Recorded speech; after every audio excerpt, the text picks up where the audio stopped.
Good afternoon. My name is Celebrant Karen Bonificino from Greco Funeral Home, and I would like to welcome you all to the celebration of life for Kathy Pratt. My friends, we are gathered today to honor, remember, and to speak about Kathy, a wonderful woman who lived a vibrant, full life, a woman who loved and was loved by many people. Today, you, this group of family and friends, are here to celebrate Kathy. You are here to remember the love, the laughter, and the good times that you shared with her. You are here to acknowledge who she was and what she meant to you. And you have come to be present with her loss and with one another as a community. As we begin, I would like to offer you my personal condolences. And I know that Kathy's health was not good leading up to her death, and that her passing was not entirely unexpected, but that does not lessen the impact of her loss. Grief is grief. We must give it an outlet. And in many ways, that is exactly what we are doing here today. In terms of my participation, I confess I met Kathy on several occasions here at the nursery, but I did not know her personally. However, it is through her son Greg and his wife Christy, through her husband Dick and her sister Jan, that I have gotten to know her a little bit.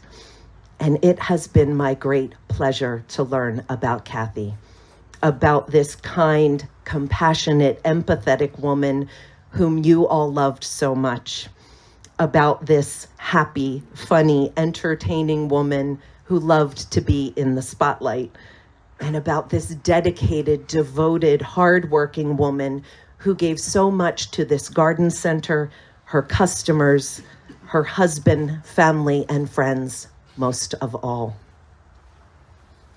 Our celebration today has a number of elements in it: poetry, music, and reflections on Kathy's life. I invite you to settle in, take a deep breath if you need one, and know that regardless of whatever else is happening in the world, you are exactly where you are supposed to be right now. At this time, I would like to invite Kathy's daughter-in-law, Christy, up.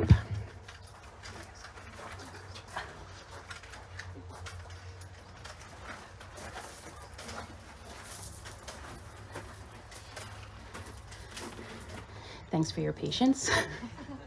So before I read this, I wanted to give everybody a little bit of background. After Kathy passed, we were going through a lot of memorabilia. We're going through a lot of pictures, and we came across this poem that I'm about to read, and it was kind of perfect, the timing of it, because when we flipped it over, I will read it to you. It says, "I want this read at my demise celebration." So I thought it was perfect to come up here and read it all for you. I do believe that it is a very great way to remember that Kathy is trying to give us a message of how she wants to be remembered. So maybe, think about that as you're hearing the words, and hopefully her message will be living on with all of you. Sing my song to children dancing and lovebirds soaring from the nest to the moon. Tell my story to jasmine twining and willows swaying in long summer sun. Look for me in peaceful eyes of mothers and their faces of their babies in contented sleep. Remember me in quiet nights of winter and mornings of new flowers, dreaming of spring.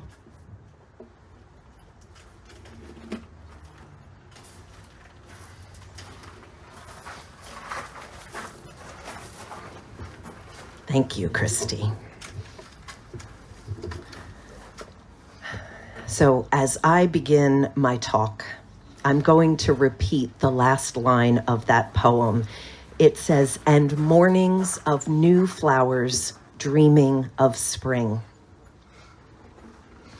As we are gathered here today at RP Nursery, I find myself asking, how many springs was Kathy here dreaming of flowers? How many springs was she here planning, organizing, excited with the newness of the season, the promise of customers returning, and flowers, life and beauty filling the garden center and the world once again. By my calculations, it was somewhere between 35 and 40 springs that she was here.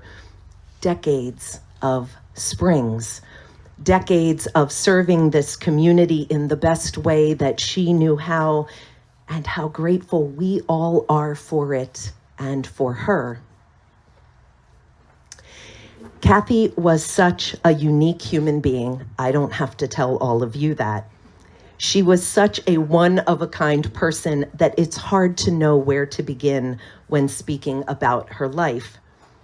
But since her husband and her family were her foundation, I think I'd like to start there. In the mid to late 1970s, Kathy and her young son, Greg, were living in a duplex apartment in Westchester, Pennsylvania. The two of them had been a unit for a few years, Kathy as a single mom raising her boy on her own.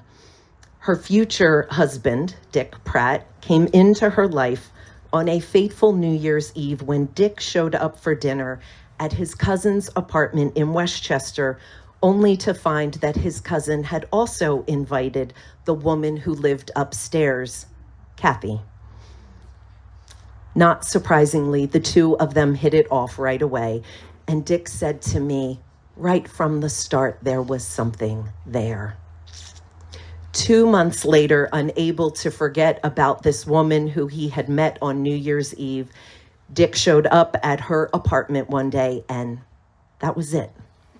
They were basically inseparable from that point on, and the two of them were then married in 1979.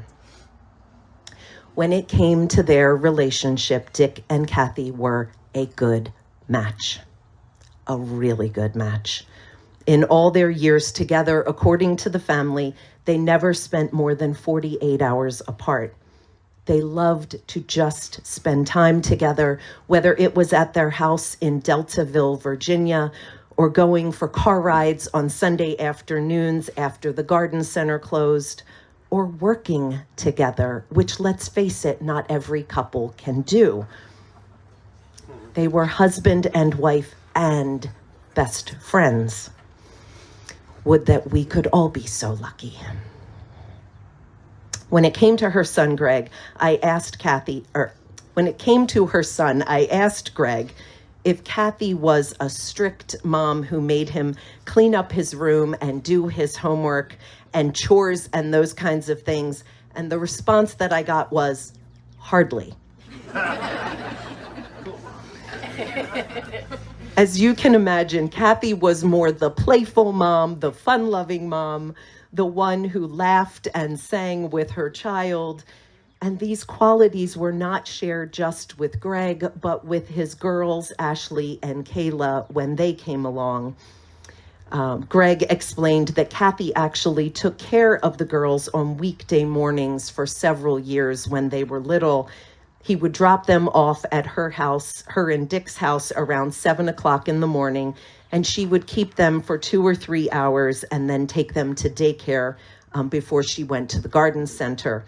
She and Dick both were very involved in helping to raise them, Greg said, and Kathy's love of singing was passed down and became Kayla and Ashley's love of singing, among other things. Now, I believe we are going to hear from Kathy's sister, Jan, today as part of our celebration. So I will let Jan share about their childhood and their younger brother, Bill, and all the wonderful times that they had as siblings. But at this point, I would like to shift gears and talk about RP Nurseries. According to Dick and the family, the nursery started here on the property in the mid-1980s with a wagon down the lane that had plants on it and a shed that was not much more than a 12 by 15 foot room with a loft above for an office. Each year, Kathy added to what was offered from the previous year, more plants, more shrubs. More flowers, more trees, pottery, greenhouses. And in the early 1990s, when the house at the front of the property no longer had tenants in it, that's when the gift shop took up residence and where it remains. Dick said the garden center was her vision, and she built it to what it is today. So for those of you who have never been in a line of work where you have to keep living things alive, and in this case, I'm talking about plants, there are really no days off and no holidays unless you've got good staff to cover for you. A business like a garden center is 7 days a week, and that is pretty much what Kathy's schedule here was. She was a self-taught gardener and grower and was passionate and enthusiastic about everything related to gardening. And when it came to the gift shop, she loved choosing and curating the items for sale in it, whether it was the wonderful selection of gift cards available or items for the home and garden. Kathy had great taste, and everyone knew they could always find something unique there. But let's face it, stopping to pick up a plant or an item from the gift shop was not the only reason why so many people stopped by RP Nurseries. Kathy herself was a major draw. As was said in one of the condolences on her obituary page, chatting with Kathy about plants and life was like visiting an old friend. And that sentiment was repeated over and over again on that page. People stopped by the nursery because Kathy was always happy to see them, happy to have a joke or a laugh with them, happy to chat and just spend some time. As Dick said to me, Kathy didn't just bring the customers in, she kept them coming back. Now, at this point, I've been talking about Kathy for going on 10 minutes, and I have just barely scratched the surface. I have not really gotten into her love of singing and entertaining people, nor have I mentioned cats. I have not talked about the tomato plants and the eggs from the chickens and the other wonderful little gifts that she loved to give people. I have only briefly mentioned her sense of humor and her amazing capacity to not just engage people, but to get along with everybody. So I'm going to trust that those of you who choose to speak during our time of sharing will fill in some of those gaps. On March 8th, just 1 month ago, Kathy's struggles with kidney disease were finally over. The last couple of years in particular had been extremely hard on her as her health declined overall, and she had several stints in the hospital for various things. Through it all, as Greg shared with me, his mom never lost her sense of humor, nor, according to Dick, was she ever bitter about her condition. My friends, I do not need to tell you that you have been blessed to have this woman, Kathy Pratt, in your lives, but I'm telling you anyway. This woman who was unapologetically herself has given you a very clear example of what it looks like to live with authenticity and purpose. This woman who was playful and goofy has given you a very clear example of what it looks like to not take yourself or your life too seriously.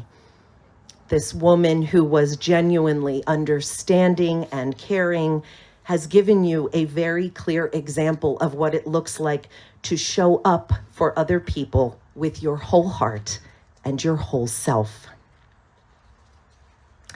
As I wrap up, I would like to leave you with a final quote. It is one of my favorites, and it says this: "Be the things you loved the most about the people who are gone."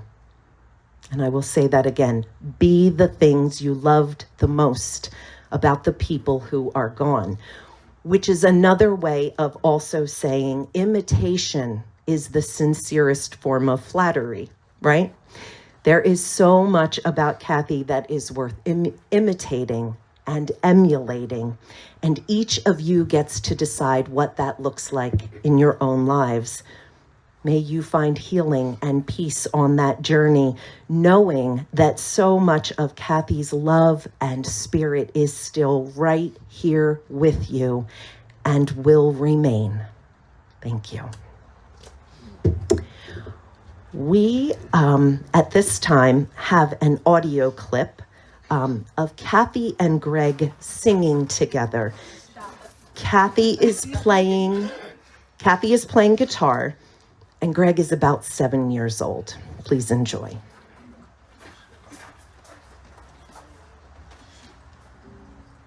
Still there are times my heart feels like breaking, and anywhere is where I'd rather be.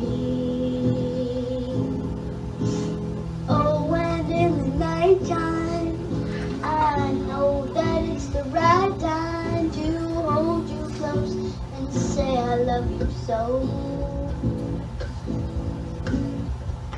Have someone to share with, someone I can care with, and that is why I wanted you to know.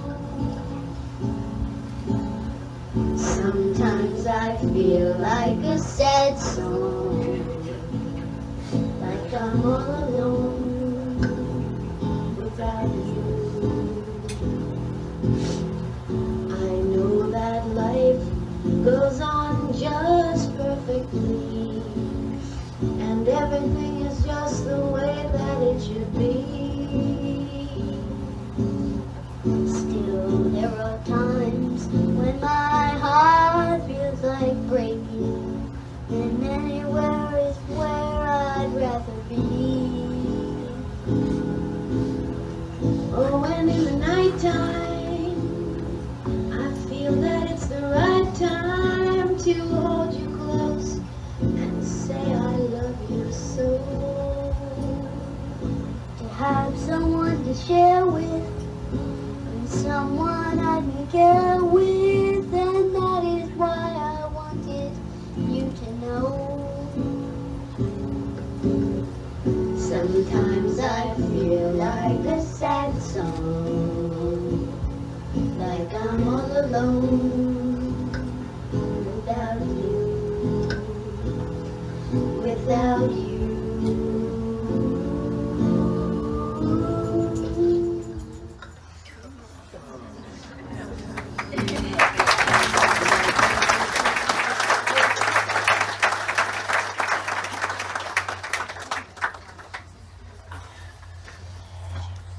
So beautiful.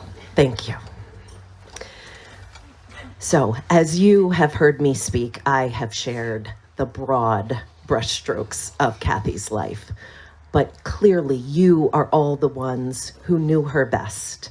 And so it's always wonderful to have a time in the service when we get to hear from some of you. And I believe we have some family members who are going to start us off.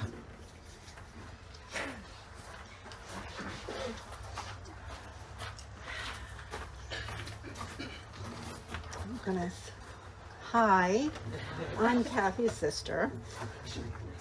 Oh, yes. For the recording. Okay. Thank you. And that's the first time I've heard that. And it's lovely, sweet, beautiful voices.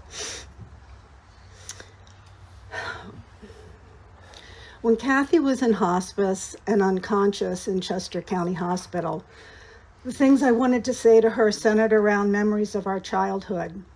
Maybe part of that was because as little girls, we often visited the hospital with our grandfather, who was the chief engineer there for many years. We rode on the elevators, took turns on the old-fashioned wooden wheelchairs, and we visited the nursery where the babies lay swaddled in their bassinets. In fact, Kathy was born in Chester County Hospital, and her parents wanted me to think that I could choose the baby I wanted to bring home. They had her dressed in frills and bows to entice me, but I was drawn to and insisted on the adorable black baby. in the bassinet next to hers. Needless to say, we laughed about that all of our lives. But because no one here knew her like I did as a child, I want to give you a picture of her and us and who we were together.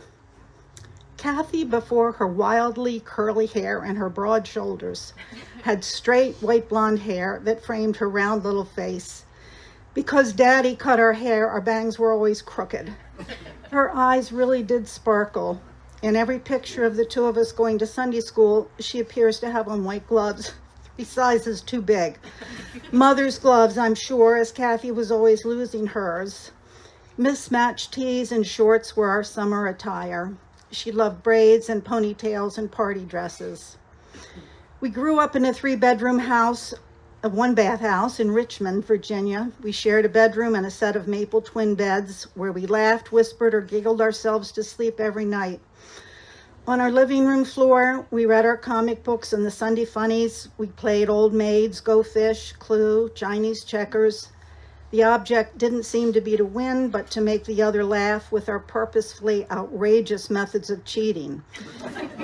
In the living room, we had our best ever Christmas when we both got our Tiny Tears dolls and the little bed that our beloved grandfather had made for us. Whew. We sang at the piano, trying to nudge the other slightly off the bench so that the other one had the piano to herself. We loved to hear Mother and Daddy sing together, and Kathy was the one who could harmonize with them to Moon River and Harvest Moon and Sweet Kentucky Babe. In that living room, we put on shows for our parents or visiting friends. Kathy, because of her blonde hair, argued that she deserved the leads. Cinderella, Sleeping Beauty, Rapunzel, she always got the part.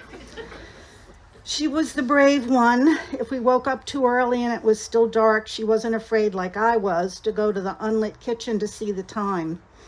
In the rough ocean at the Outer Banks, she was always 3 or 4 feet ahead of me, stretching out her hand, calling me to join her. A natural daredevil, she was the first to get up on water skis. Once in our neighborhood, when we were collecting money for the March of Dimes before the polio vaccine, some older boys surrounded us and tried to take our money. She whipped out her jump rope, swung it around her head, and drove them off. As children of very liberal parents, but growing up in the 1950s South, she and I always marched to the back of the bus, where blacks were required to sit, daring the bus driver to tell us to move to the back.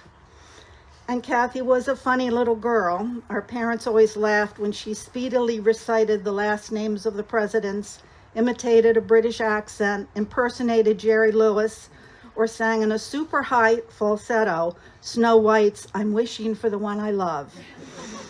Because she knew it was funny and absurd, she named all of our precious tiny kittens after Charlie Weaver's characters in his Letters from Mount Ida. Names like Ludlow Bean, Grandpa Og, Elsie Crack, and Gomar Cool's boy. Our parents had a great sense of humor, especially our mother, a Lucille Ball kind of character who often found herself in one funny situation after another. And so Kathy and I came to see the world as ripe for laughter. Kathy could do handstands, cartwheels, and backbends. Jump rope and hopscotch were our favorite front sidewalk games. Of all of her friends, she could jump the highest over the fence in the front yard. We both took tap and ballet at Miss Wells' School of Dance, but she graduated up to toe and eventually danced with the Richmond Civic Ballet. She was so proud of her real toe shoes, the lamb's wool that had to be put in the toe itself, and the way her toes might bleed a little from being on point. Like carefree pagans, we would visit Belly Flopper Town in the nearby woods. The tangle of vines and undergrowth provided a trampoline for pure fun as we bounced between earth and sky. Our woods were carpeted with what we called fairy tree moss and bunches of pale blue forget-me-nots. We built forts, picked raspberries in the summer, cut pine boughs at Christmas, and knew every trail that led down to the sandy-bottomed creek. Across its banks, where trees had fallen, like tight-rope walkers, we tiptoed to the other side. Kathy usually led the way. Through all of those childhood adventures, as Dylan Thomas writes in Fern Hill, time held us green and golden in the mercy of his means, but time did pass and childhood ended. And after it ended, Kathy and I lived to have 60 or more years together, to shriek and scream and sob with laughter, to sing together at the piano or in the car or on a porch in Maine, to hate and love each other, as sisters will do. But right now, I'm leaving her in the woods of our childhood and closing with this poem by Mary Oliver. Sorry. By Mary Oliver, called Sleeping in the Forest. Okay.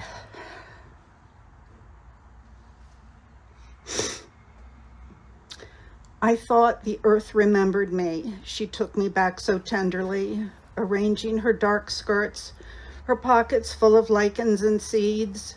I slept as never before, a stone on the riverbed, nothing between me and the white fire of the stars but my thoughts.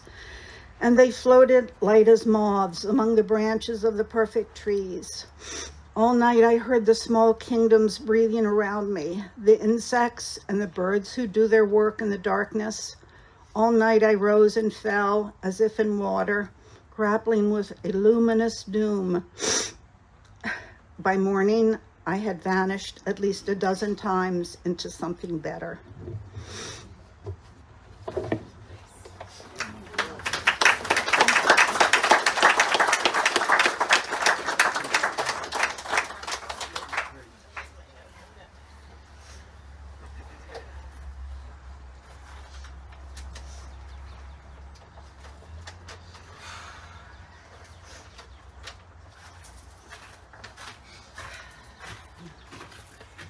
Hi, I'm Gretchen. I'm Kathy's niece. This is just brutal, but this one's a little lighter. I wrote a few words for Kath. It's not enough words. I can never have enough words about what a bright life she was in my life. But this is what I have. Kathy. She is tangerine and coral on her lips. She's wild curly hair. She's cigarettes and nail polish, curling irons. She's the quintessential aunt, my Barbie's name. She's the red VW bug I was allowed to steer while sitting on her lap. She's cats and kittens. She's sea glass and shells, over rover, under thunder in the waves. She's in the back seat, windows down, on the way to the beach, playing her guitar.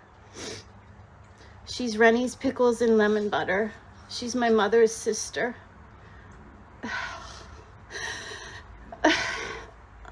I watch their love, their hilarity and shenanigans.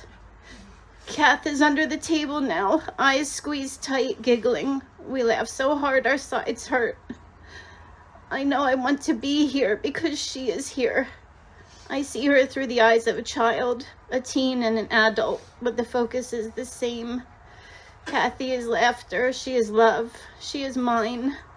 She is everything happy and good.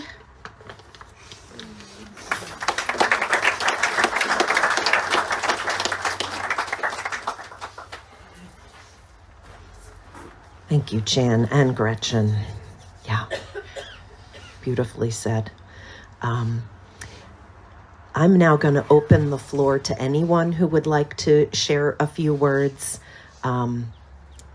Maybe some of you worked with Kathy, maybe some are old friends or new.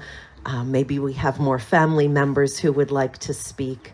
If you can just keep your remembrances brief, because we have a lot of people here. I'm not sure how many would like to speak, but we would love if anyone would like to grace us with a few words. Yeah. I have an irrepressible need to find humor in any situation, positive or not so positive. Not so positive. And so hearing that there were gaps that you wanted filled in your life, I thought I'd fill one. Kathy and I shared a rather irreverent sense of humor, perverse a bit. And so I'm reminded of all the raucous times and fun times we had in Key West. And the first time I ever hugged Dick was to rescue him from a drag queen in a gay bar. So that reminded me, and the last time I gave him a hug was early this week as he's traveling through this difficult time.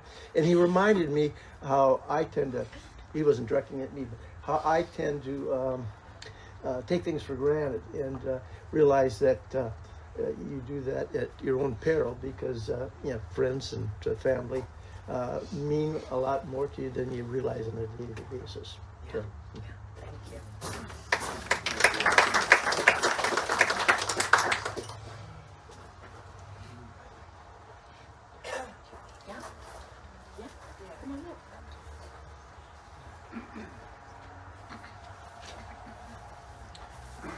Karen, just emphasize that they use the ring. I will.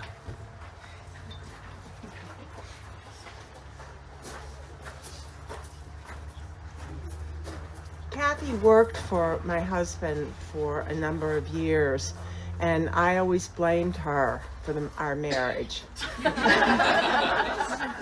Because, she knew and saw things in him, and I guess in me, that made her feel we would be good together, and we have been. So I just have to say that something I feel so indebted for my happiness. So please bear with me. The fairest flowers shall spring where she lies, safe above the waters swirl. She has crossed the bar. Earth has lost a precious pearl.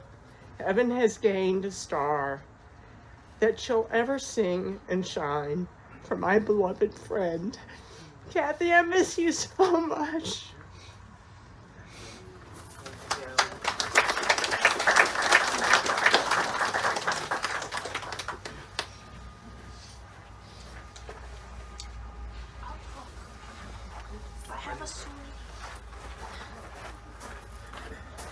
Don't mind me. I know my face is like a cherry right now.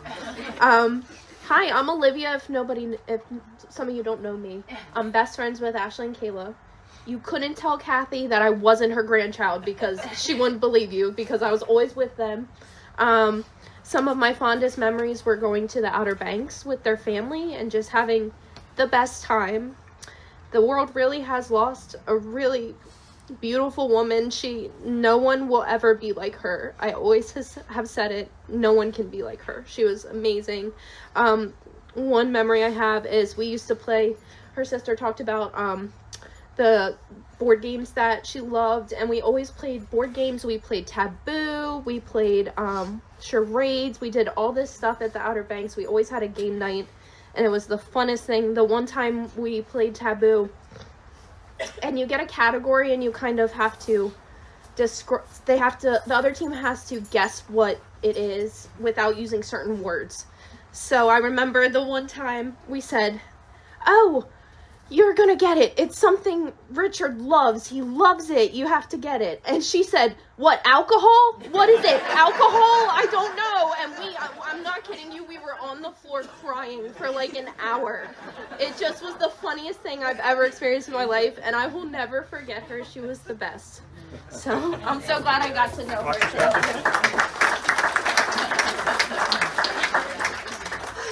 So what was it? Oh, it was like Westerns or something. Yeah.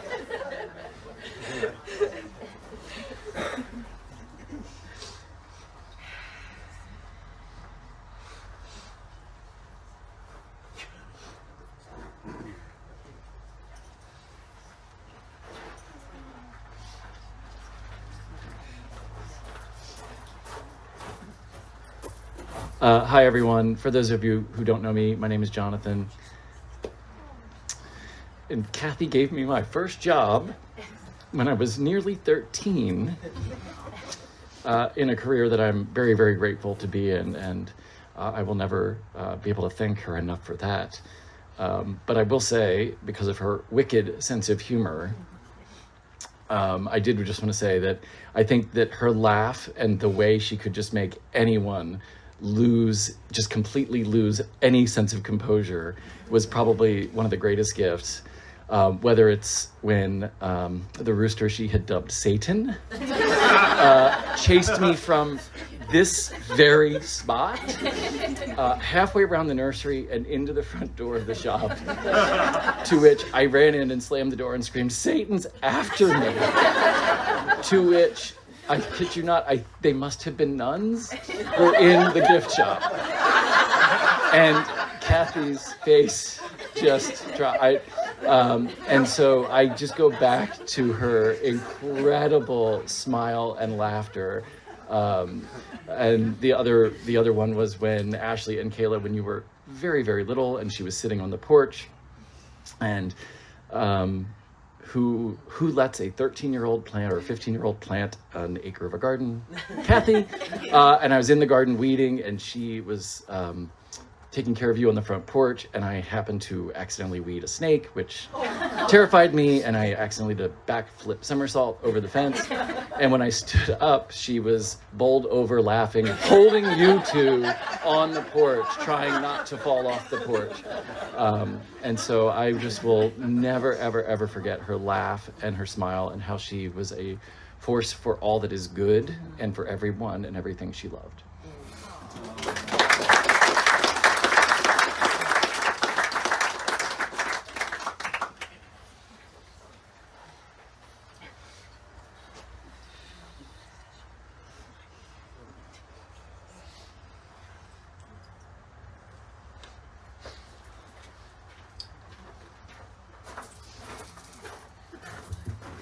Good evening, everybody.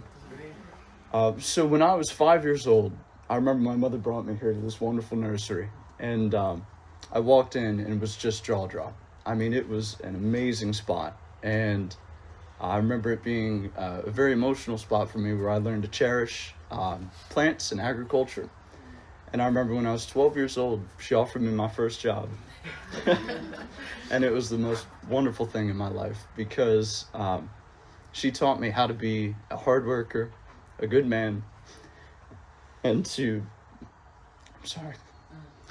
just cherish life and remember with gusto, I guess. But you know, it's extremely hard for me to hear of her passing, and I was very upset. But I'm just so thankful to have been able to know such a wonderful woman who instilled such a bright life in me. And throughout my summers working here, she just had such an astronomical impact on me. And what's wonderful is I've actually pursued agriculture as a career, and thus working with Louis Bernard. I saw you back there somewhere. But yes, so she just had such an impact, and I feel that she made me the hard worker I am today, and I'm very, very grateful for her. So thank you.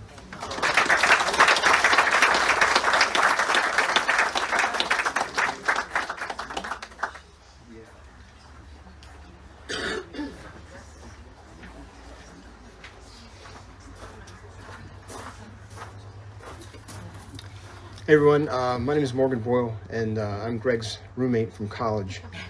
So I've known Kathy for quite a while, and haven't been over here all the time, but I just remember the first time I met Kathy, just feeling peace and the humor that she has. Always enjoyed being around her, and even though I'm so far away, Kathy and Dick, you've always been on my mind every day. I think about you guys because I consider you my family. And I used to have a crush on Kathy too, and sorry, Dick. But you know, she's gone, but she's still here. She's gonna be looking out for everybody, and I just wish you guys the best.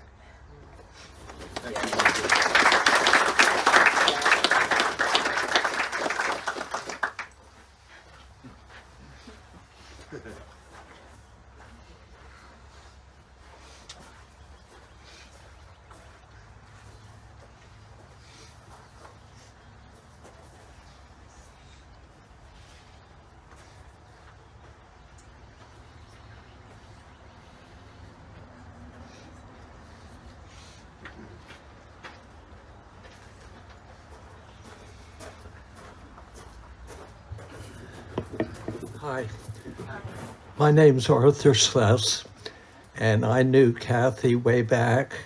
I was a psychiatrist in my earlier age, and she was applying for a job, and she came and talked to me. I don't remember much about the interview other than she taught me how to tie a knot with a cherry stem in her mouth. That's why I hired her. So, she was somebody, I have Oliver Sacks type of thing where I don't recognize names and remember names. So her job was to introduce me to my patients. She'd say, "Oh, Mary's here today," and she did it very nicely. Besides seeing her at the office, she would have a monthly sort of meeting with some of the other staff, and we would come and we would play games, and it was a wonderful experience. So this was all pre-Dick. Once he came and she left and she came with this life. We continued to see her, and me and my wife, we went to dinner frequently. We also took a number of trips, and I think my wife mentioned that she also convinced her to become my wife, which I was very happy about. So we would go to dinner with her and Dick on a pretty regular basis, and we miss her terribly. Thank you.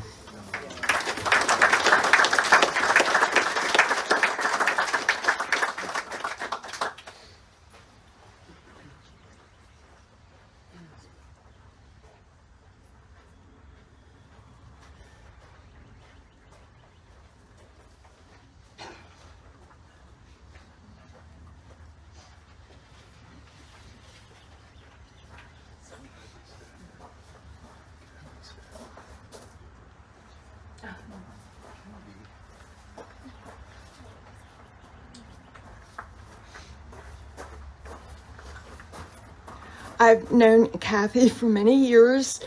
I worked with her in 1988.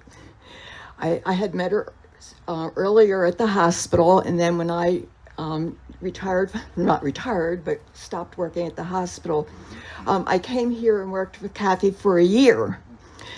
And I'll tell you about my first customer.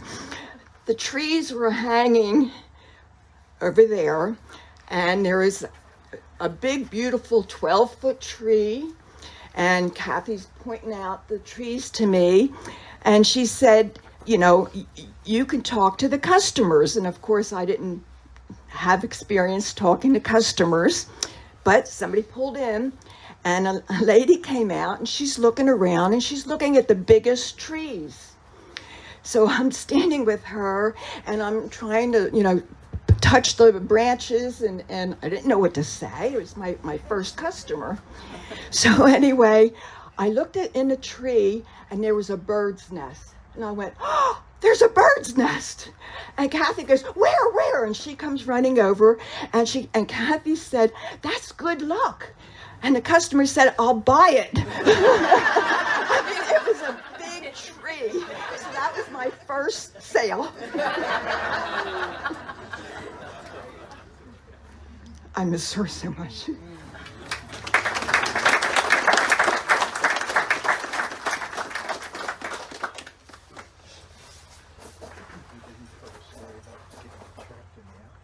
Oh, okay, real fast. Dick said I have to tell a story about getting stuck in the outhouse. And I'm not sure I remember the whole story. I remember being stuck.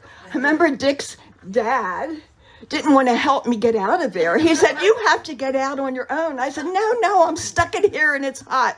But anyway, he eventually, Dick's dad, helped me get out of the outhouse.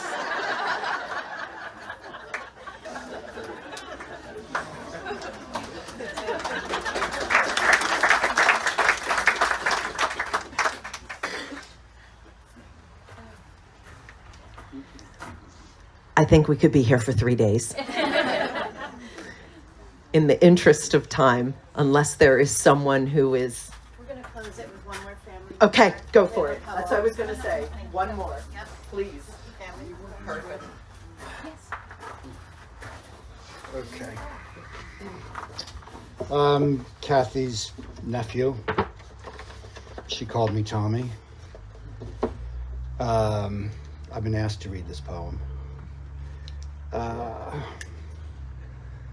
This poem is called The Long Boat by Stanley Kunitz, and it uses the image of a Viking funeral. The Vikings were accustomed to put their noble men and women in a long boat and push that boat out to sea. And I think the meaning of this poem is that no matter how glorious or courageous your life has been, that death is a release from the pain of life and the struggle. And we should take some solace in that, and the tears that we shed for ourselves, and that Kathy is truly in a better place. My earliest memories, Kathy is in my earliest memories. And I was always excited to hear that she was coming to visit. And sitting in that red VW next to her was truly an adventure. Watching her use the gear shift was better than any video game ever would be. And when I was a teenager, she always encouraged me to follow my interests and hobbies passionately. And one time she said to me very famously, "I don't have a single regret in life." And I believed it, and I believe it today. She was fierce. She was loyal.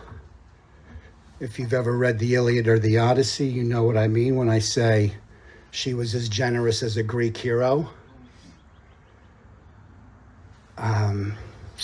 If you ever saw her throw her head back and roar with laughter, exultantly and boisterously, you would know she was worthy of a Viking funeral.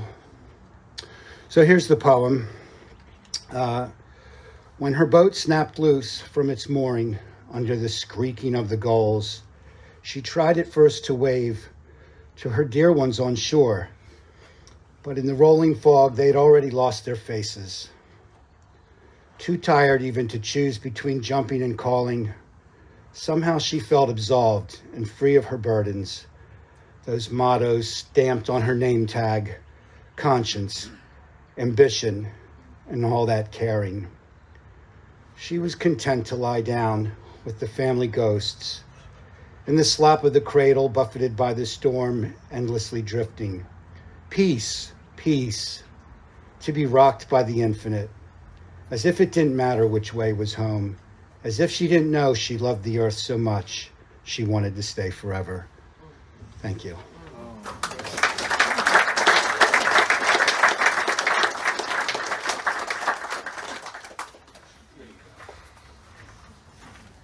Thank you. Clearly, the storytelling and the sharing does not end here. I encourage you all to continue to tell stories today, in the weeks, months, and years to come. And here's something I like to remind folks at an occasion like this. You cannot make a grieving person more sad by saying the name of the person who is gone.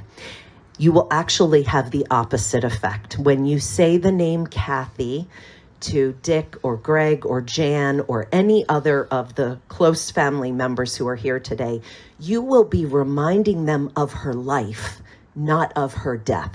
So please continue to reach out to them going forward. They're going to need your love and support. They're going to need to know that you're thinking of them and thinking of her. And don't ever hesitate to say Kathy's name to them. You will make their day. You will make their day. So that's my plug. And as we come towards the end of our service, I just want to thank you all for being here. I know it means the world to Dick and Greg and the family that you have all come out this afternoon. This gathering, a gathering like this, is a really important step in the grief journey. In many ways, it's the first step. And my hope is that the stories and the love that is here in this garden center today stays with all of you going forward. I also just want to mention one more thing. Greg shared with me that there is a corner in the garden center, apparently right here, right behind where I'm standing, that has been referred to over the years as Carolyn's Corner in reference to a former employee. And it has been decided that this corner will now be dedicated as Kathy's Corner, and there will be a sign saying so. So you can keep an eye out for that, and Kathy's Corner will be here. And so we have a final offering and some intentions to close our service.